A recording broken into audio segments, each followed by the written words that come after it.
Kemudian kelas 1 semester 1 itu saya sempat mutung. Dan saya ini waktu kelas 1 semester 1 itu nilainya itu juara 3 dari bawah. Wah, lo bayangin. Ya, dari bawah, dari satu terus ya. Betul. Nah, ini kan shock gitu ya. Saya pulang nangis sejadi-jadinya ke orang tua saya. Bilang saya nggak mau sekolah lagi di Manpeka. Saya paling bodoh, saya nggak ngerti. Saya bilang gitu deh, beneran deh.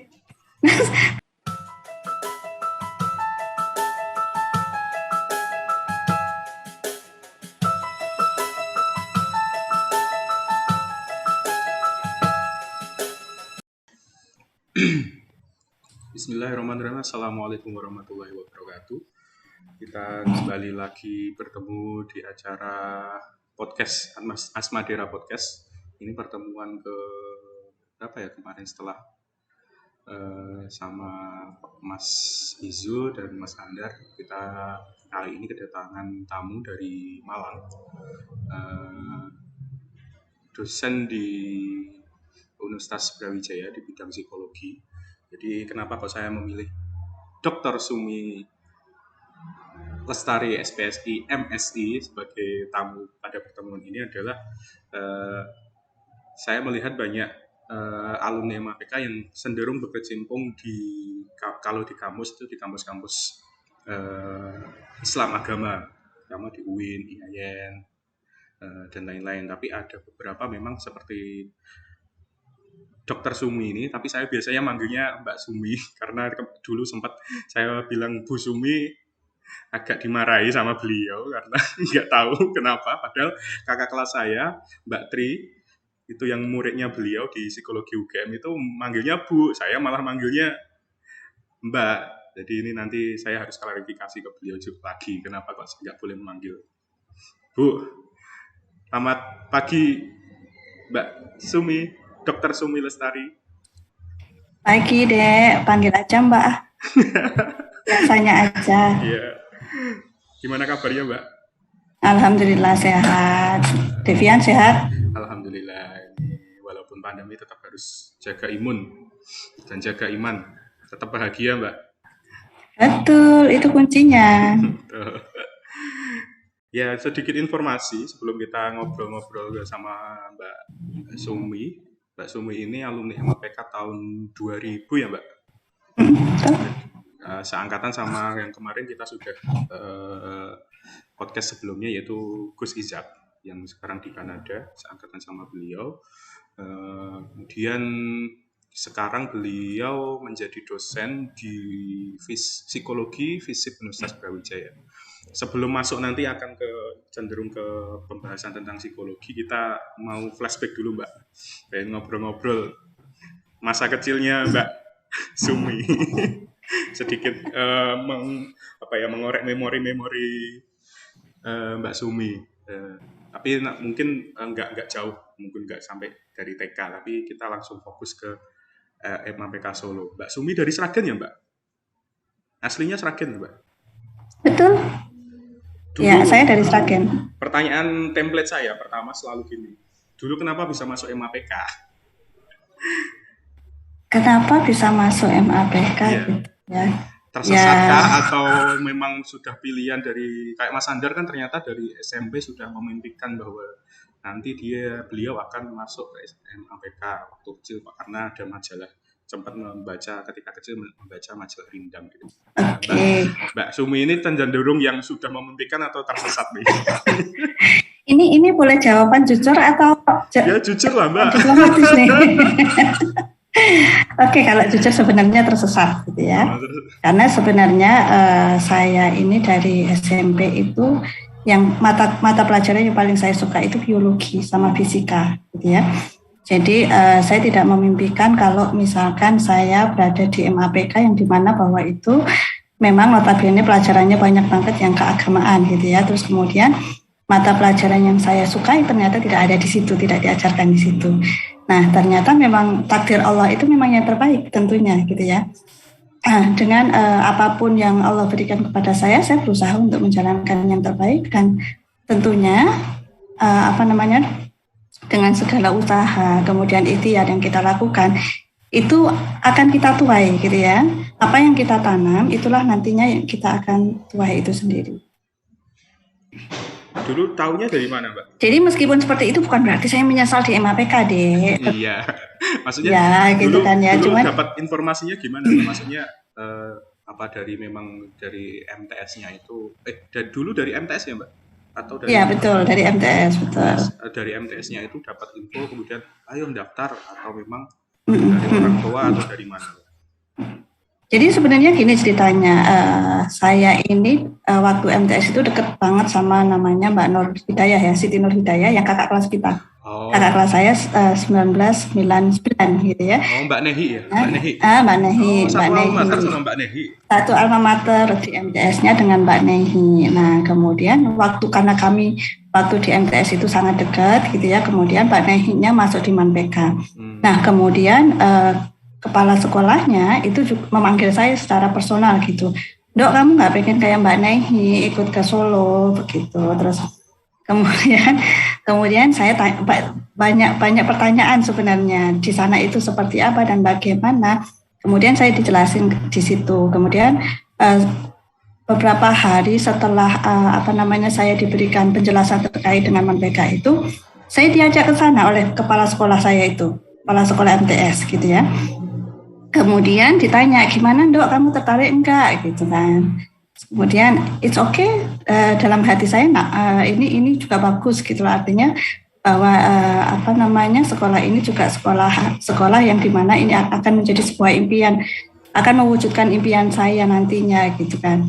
Terus kemudian saya belum berkomunikasi dengan bapak atau orang tua saya gitu ya untuk menentukan di mana sekolah saya nantinya gitu ya. Cuman bapak kepala sekolah ini meyakinkan saya, beneran kamu nanti nggak nyesel gitu kan, karena kamu kan seneng banget sama biologi, di sini nggak ada biologinya loh, di sini nggak ada kimianya loh, gitu kan. Akhirnya saya berpikir pada saat itu karena memang saya betul-betul blank ya, tidak dari pondok gitu ya, blank terkait dengan bahasa Arab, bahkan kemampuan saya bahasa Arab pada waktu itu ya sosok aja sih, ya paling ya 50% lah ya gitu ya, nggak pinter-pinter amat, ya nggak ngerti-ngerti amat gitu ya. Standar anak MTS lah, Mbak. Ya standar anak MTS, isone ya naan lah gitu-gitu. Gitu. Nah kemudian setelah itu ditindaklanjuti oleh Bapak Kepala Sekolah. Terus gimana untuk prepare ke sana? Karena memang ke sana itu anak-anak pilihan, maka harus dipersiapkan sejak dini begitu. Terus kemudian saya meminta izin ke Bapak Kepala Sekolah untuk meminta izin kepada orang tua saya untuk menjelaskan bahwa saya berkeinginan untuk melanjutkan di Solo. Nah tentunya kan terkait dengan segala sesuatu biaya dan lain sebagainya gitu ya. Apalagi saya ini anak ragil gitu ya, yang dimana sekolahnya nggak boleh jauh-jauh gitu kan, biasanya orang tua kan gitu ya. Nah saya minta izin ke orang tua, terus orang tua merestui karena ini adalah pilihan saya. Karena alhamdulillah saya dikaruniai orang tua yang sangat demokratis gitu ya, yang dimana bahwa beliau ini sangat mengizinkan apapun yang diambil oleh anaknya selama anaknya ini bertanggung jawab. Kita bisa mempertimbangkan pilihan yang dia ambil itu konsekuensinya nantinya arahnya kemana. Nah ini yang harus sejak dini itu sudah ditanamkan oleh orang tua saya. Karena itu ketika saya mengambil suatu keputusan, maka orang tua saya pun sudah menanyakan kira-kira konsekuensinya ketika kamu di sana seperti apa dan bagaimana dan lain sebagainya. Itu kemudian saya juga sholat malam tentunya ya, istikharah apakah saya mengambil atau tidaknya dan lain sebagainya. It's okay, 1 minggu kemudian saya menghubungi Bapak Kepala Sekolah bahwa saya ready untuk masuk di Manpeka gitu ya. Kemudian ada satu lagi guru bahasa Arab gitu ya, itu yang sangat berjasa buat saya. Buat saya itu ya guru bahasa Arab saya yang paling berjasa karena gini ceritanya Dek, menarik sekali ya.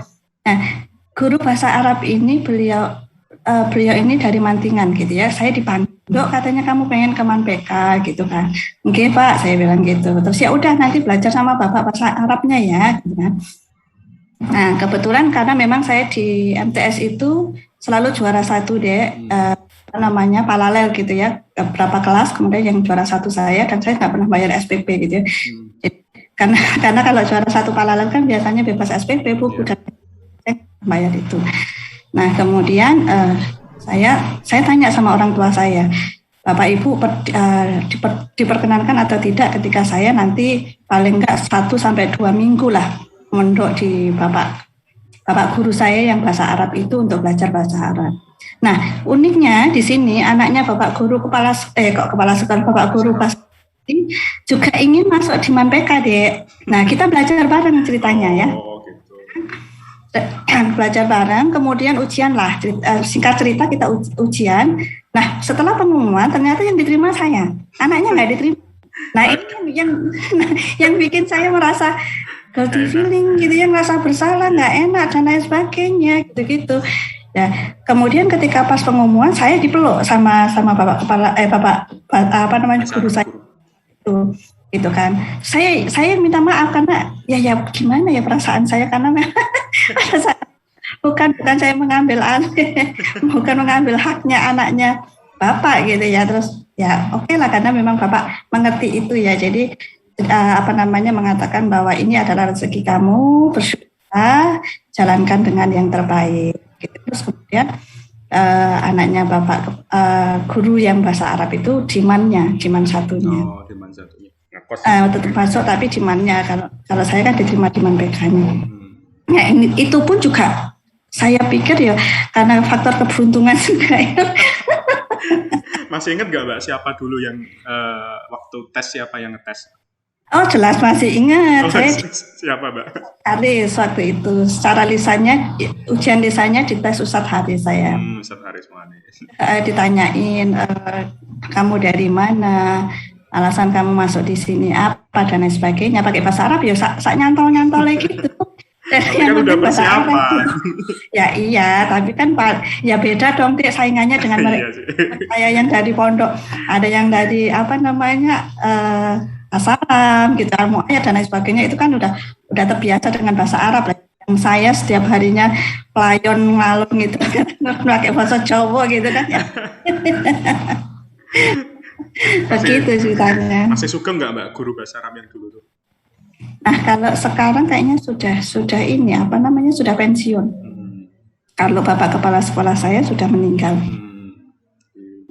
Jasa-jasa beliau yang membangun. Iya betul, makanya sangat luar biasa gitu jasa-jasa beliau ini, yang saya ingat itu rasanya gimana gitu. Oke Mbak, setelah masuk kan, jadi masuk di MAPK, apa yang dirasakan? Maksudnya kan kalau saya sendiri ya, dulu masuk MAPK ya kaget karena lingkungan yang benar-benar baru gitu. Ketemu orang dari kecil kan di Solo, kemudian ya tetap di Solo tapi ternyata ketemu sama orang-orang dari berbagai daerah dan berbagai kemampuan. Ya kayak Mbak Sumi, kasusnya saya ranking 1 terus tapi tiba-tiba masuk MAPK ternyata malah nggak bisa ranking 1 setelah itu. Dulu gimana Mbak? Ketika masuk MAPK ada culture atau ada kekagetan apa, atau ternyata awalnya belum bisa beradaptasi atau gimana? Dulu awalnya di MAPK. Itu kalau ini kayak naik poster gitu ya, Dek, kalau kelas 1 gitu ya. Kelas 1 ini tentunya bayangkan ya, Dek Vian ya, kalau saya di MTS waktu itu ketika betul-betul diuji pada saat materi kimia, fisika dan biologi itu diuji betul-betul berdiri di situ, dikasih soal, disuruh menghafalkan berapa textbook itu, saya disuruh berdiri itu lolos dengan nilai 100.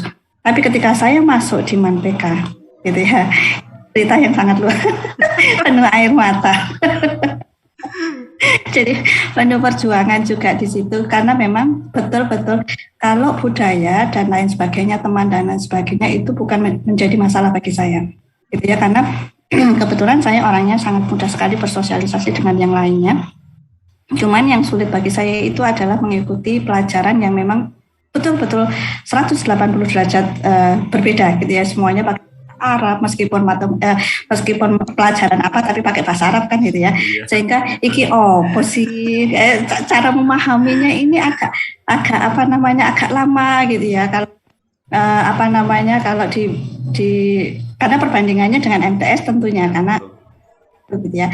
Kemudian kelas 1 semester 1 itu saya sempat mutung dan perlu saya ini waktu kelas 1 semester 1 itu nilainya itu juara 3 dari bawah. Wah, lo bayangin ya, dari bawah dari satu terus ya. Betul. Nah, ini kan shock gitu ya. Saya pulang nangis sejadi-jadinya ke orang tua saya. Bilang saya nggak mau sekolah lagi di Manpeka. Saya paling bodoh, saya nggak ngerti. Saya bilang gitu deh, beneran deh. Kemudian orang tua saya nggak marah, tambah tersenyum gitu kan ya.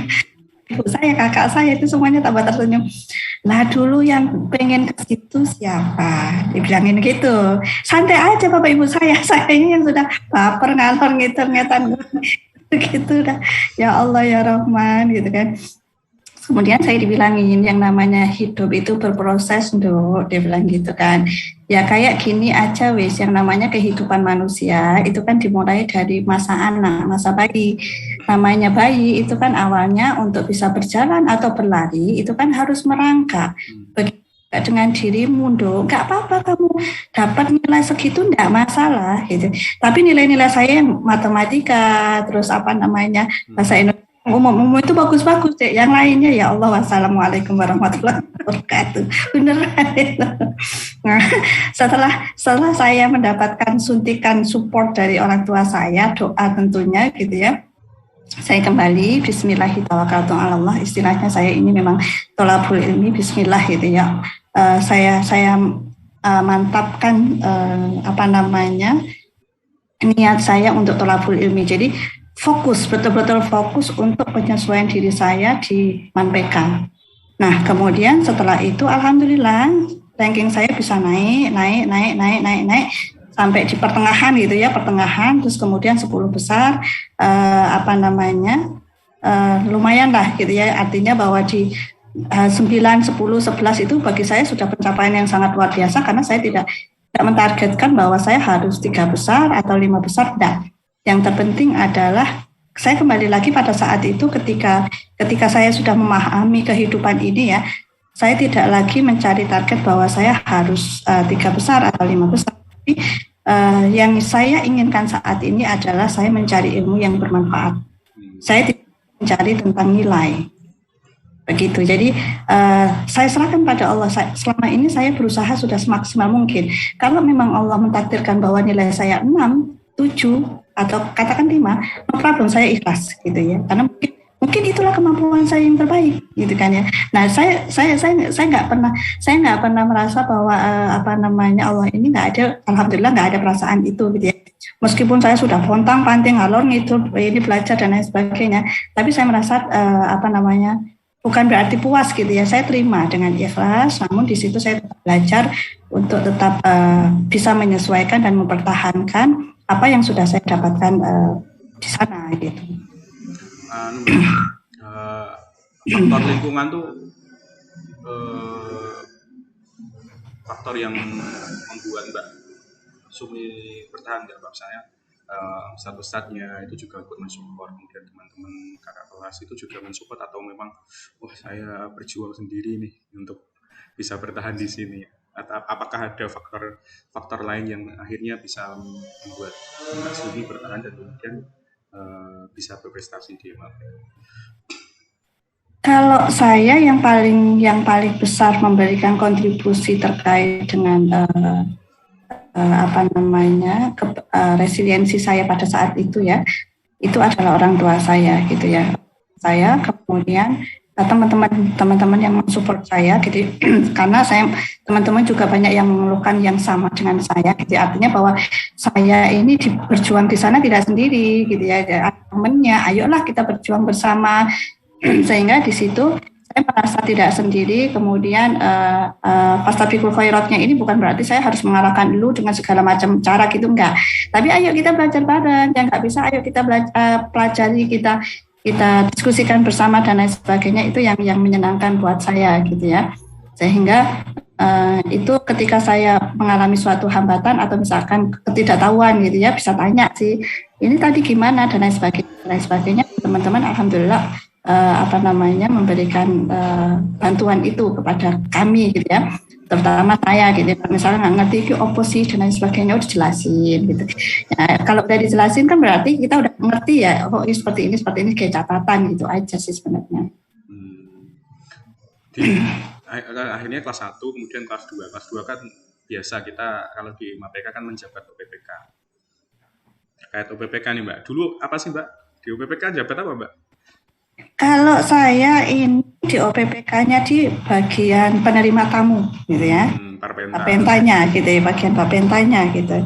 Saya nggak tahu apakah kenapa saya ditaruh di bapenta, tapi saya merasa enjoy aja di bapenta gitu ya. Dengan saya di bapenta, saya banyak relasi tentunya gitunya ya, orang sebagainya yang sering berkunjung dan lain sebagainya, bagaimana saya memperlakukan orang tua dan lain sebagainya. Itu tuh yang pelajaran di mana bagi saya itu adalah hal pengalaman yang memang harus saya jadikan sebagai pengalaman yang berharga gitu deh. Jadi bagaimana memperlakukan orang lain, inilah kehidupan kita yang sejatinya ya. Nah ini yang menurut saya enjoy di situ malahan gitu. Iya, malah kalau di kita, istilah kita tuh malah berpenta tuh jantungnya. Kalau kalau di angkatan saya dulu berpenta tuh jantungnya, karena dia di asrama tuh malah di situ sebenarnya. Terus Mbak kan udah berjalan di MAPK, kemudian dari yang sukanya lebih ke umum, kemudian berjalan berkembang di MAPK, ada apa ya, kayak ada pelajaran favorit atau saat favorit setelah itu enggak yang cenderung ke agama? Berarti ini pertanyaan. Kan biasanya ada menemukan sesuatu biasanya. Kalau dulu saya cenderung mulai suka dengan bahasa Arab ketika belajar sama Ustaz Kemi misalnya, karena beliau belajarnya lebih ringan, lebih dan lain-lain. Akhirnya bisa senang bahasa Arab karena. Lalu Mbak Sumi gimana? Ada momen-momen seperti itu enggak? Kalau mulai kelas 2 ini kan selain di OPPK saya juga di OSIS gitu ya. Saya di bagian publikasi, dan kebetulan kami saya dengan Gus Isa, kemudian ada Mukhlisul Ibad gitu, Mukhib gitu ya, juga di publikasi. Terus kalau nggak salah juga ada Bahrudin Sujarwo Nyoy gitu ya.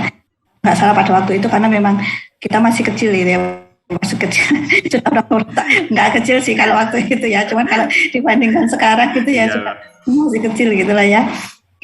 Nah itu kalau pelajaran yang paling disukai itu karena memang background saya umum gitu ya, saya tetap memilih mata kuliah pelajaran umum, jadi matematika, bahasa Indonesia itu masih menjadi mata pelajaran favorit saya. Masih belum beralih ternyata. Belum.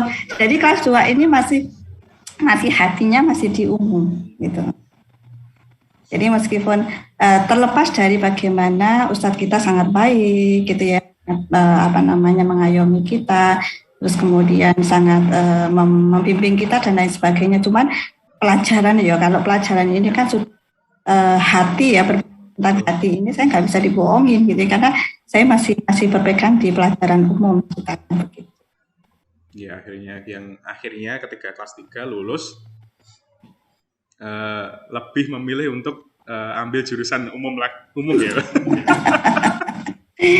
Saya malah nggak kepikiran, waktu itu malah saya gini. Ketika lulus setelah lulus kelas 3 itu saya punya bayangan pengen ke Al-Azhar.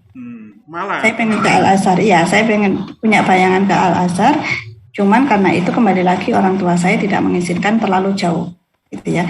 Kamu bolehlah kuliah di seluruh Indonesia boleh, tapi jangan di Al-Azhar begitu. Cerita anak ragil ya Mbak? Ya cerita, ya bukan cerita juga gitu ya. tapi saya juga anak ragil, ternyata ini obrolan ragil. Gitu. Ya diikhlasin aja, insya Allah, karena restu orang tua gitu. Orang tua tentunya ini akan membawa keberkahan sendiri bagi kita gitu deh. Oke lah, saya tidak merasa terhambat, saya tidak merasa dihambat dan lain sebagainya dengan harapan itu, karena Yang namanya manusia kan banyak harapannya ya, tapi realitanya, faktanya, takdirnya dan lain sebagainya tentunya hanya satu yang akan kita jalani gitu. Kemudian karena nggak dapat izin, saya mencoba pada waktu itu memilih. Memang betul bahwa saya setelah lulus langsung pikiran saya jurusannya umum. Jadi saya justru dulu nggak berpikir saya di psikologi, saya mikirnya di HI malahan. HI. Mungkin karena ilmu saya yang terkait dengan ini ya public relation-nya ini yang memang sudah saya serapi gitu ya, artinya sudah value-nya ini sudah masuk ke dalam diri saya gitu ya, sehingga saya merasa bahwa saya di HI ini kayaknya nyaman nih gitu kan ya. Nah, kemudian saya ikut zaman dulu itu ada namanya SBMPTN ya. SBM. Saya lulus kelas 3 itu ikut Primagama ditanya. Ikut Primagama karena untuk persiapan SBMPTN. Nah, kemudian di SBMPTN ini saya ngambil HI saja kalau nggak salah. Waktu itu saya ngambil di mana? Kampus yang tidak begitu famous gitu ya. Karena waktu itu saya juga nggak begitu ngerti bahwa HI itu yang paling bagus kualitasnya di mana, nggak dong malahan gitu. Nah, waktu itu saya ngambil di Jawa Timur, iya, tapi nggak di UB. Enggak di UB waktu itu. Belum ada kayak Mbak UB dulu. Enggak dong waktu itu, kayaknya di UNER gitu ya. Terus kemudian alhamdulillah lagi nggak diterima gitu kan ya. Ya meskipun ada kecewa, wajar lah, yang namanya kehidupan, kekecewaan itu perlu kita sikapi dengan hal yang wajar ya. Sebuah pelajaran, it's okay. Kemudian saya coba beralih lagi banting setir gitu ya. Mau kemana nih, mau jurusan apa? Kalau kebanyakan dari teman-teman kan ke IAIN, ke UIN dan lain sebagainya gitu-gitu, terus jurusannya juga jurusan umum gitu ya. Kemudian saya dikasih informasi teman saya bahwa di UIN Malang itu ada psikologinya gitu ceritanya. Oh oke, saya coba ke situ. Saya coba, kemudian alhamdulillah rezekinya saya di sana. Rezeki saya di UIN Malang, kemudian selain di situ dapat rezeki sekolah, saya juga mendapatkan rezeki suami gitu ya. Jasa sekaligus ijazah di situ. Ternyata Allah sudah menyiapkan di situ ternyata gitu ya. Jadi di balik segala perjalanan hidup saya, ternyata saya dipertemukan, istilahnya itu memang ditaruh di Malang supaya ketemu dengan suami saya dan melahirkan anak-anak saya gitu. Dan akhirnya berkarir di Malang juga. Dan akhirnya berkah, alhamdulillah gitu ya. Kemudian saya ini nikah semester 5. Semester itu saya nikah.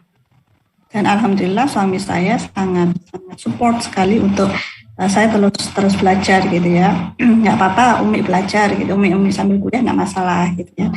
It's okay. Jadi saya karena suami mensupport gitu ya, tentunya saya juga punya motivasi belajar yang juga gitu ya, karena saya berpikir saya ingin melahirkan anak-anak saya yang sukses. Nah, bagaimana caranya?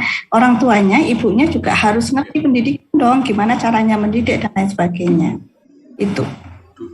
Dulu kok bisa ke Malang, Mbak? Maksudnya ya zaman-zaman dulu mungkin akses informasi kan agak belum segampang sekarang kan. Dulu betul. Iya, kan, sangat. Iya, cenderung kalau anak-anak MAPK kebanyakan kan bisa cenderung ke Semarang atau ke UIN. Saya merasakan Jogja. UIN Jogja. Saya merasakan yang ke Malang aja angkatan saya hanya 2 orang, 3 orang. Dulu waktunya Mbak Sumi, apakah juga Mbak Sumi aja atau ada beberapa, dan kok bisa kepikiran ke Malang waktu itu? Betul, yang ke Malang cuma saya tok. Iya kan? Jadi beneran. Jadi yang nyelentang itu cuma saya sendiri.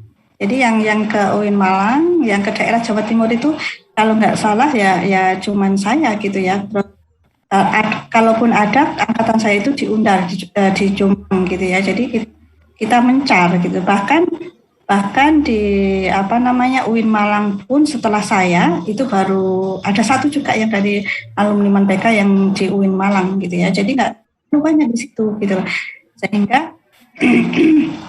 Sehingga ketika di situ Kalau kalau culture-nya sebenarnya nggak ada shock buat saya gitu ya, karena saya orangnya adaptable gitu ya, mudah banget bertemu, berkomunikasi, berinteraksi dengan teman dan lain sebagainya.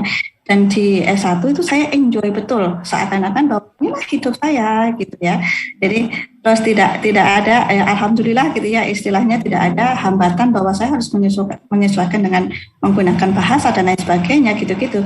Nah di situ prestasi saya mulai kembali lagi. Jadi IPK di atas 3,7, 3,8 hampir ini.